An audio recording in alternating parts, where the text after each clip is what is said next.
Hi, thanks for joining me on Wilderness with Amani.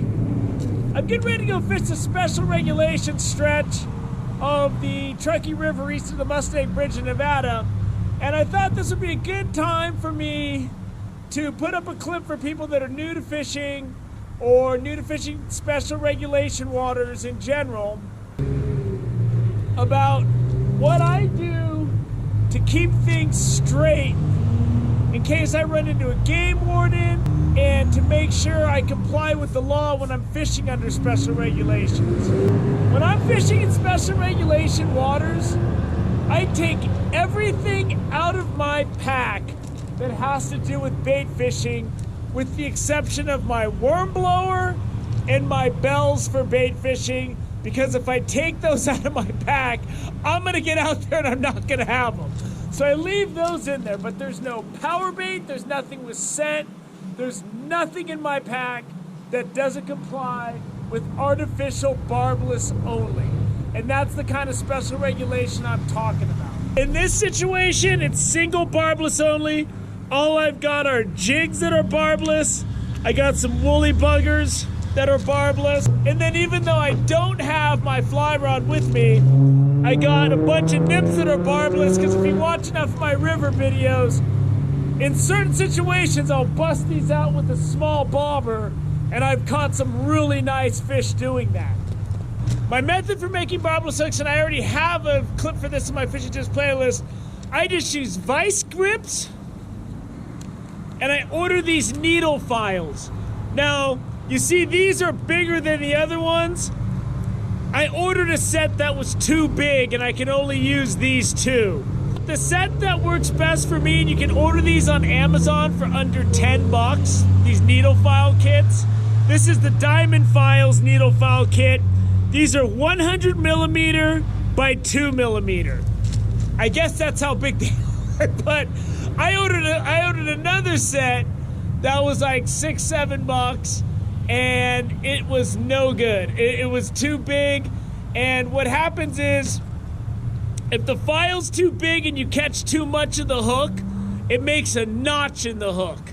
And if you've watched enough of my river fishing videos, I've lost a couple of really nice trout because the hook snaps, because I filed too much off it. So what I do is, I line it up,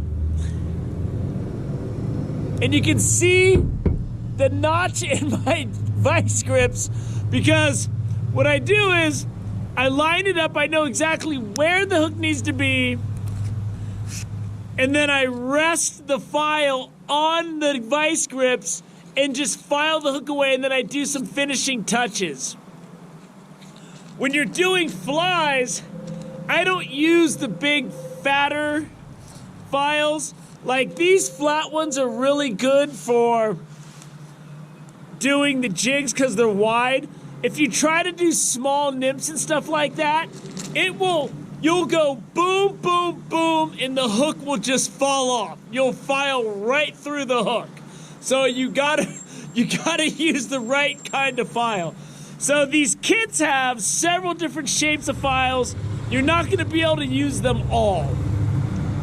But after a while, you'll figure out which ones you can use. When I'm doing small nymphs, when I'm fishing like Cottonwood Lakes or somewhere that requires barbless only, I'll use these little skinny files, and I'll just go right, I'll line it up so it's right on the barb, and I file it off. I don't like pinching barbs down. That leaves too much interpretation as to whether or not I'm complying with the law.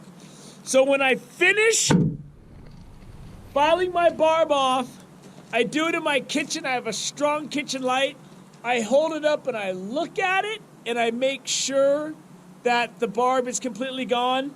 And then I eat whatever shirt I'm wearing, I put the barb into my shirt, and it comes right out. So if you have no barb, there should be no resistance when it's coming out of your sleeve or whatever you're using to test.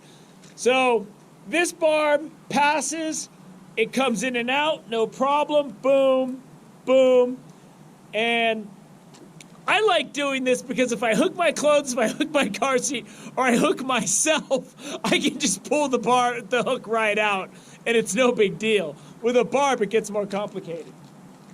So, just to go over what I do, I ordered the needle file kits off Amazon. One kit will last you a year or two. I only carry these 2 boxes that have barbless only in them. I have nothing with scent. The last thing you want to do is have a game warden walk in up and go, oh yeah, I have all this in there, but I'm not using it. I don't even want to deal with that. The game wardens don't have time. There's not enough of them to check enough people to begin with. So I'd rather just have them be able to look through my stuff, know that I'm complying, move on and check somebody else.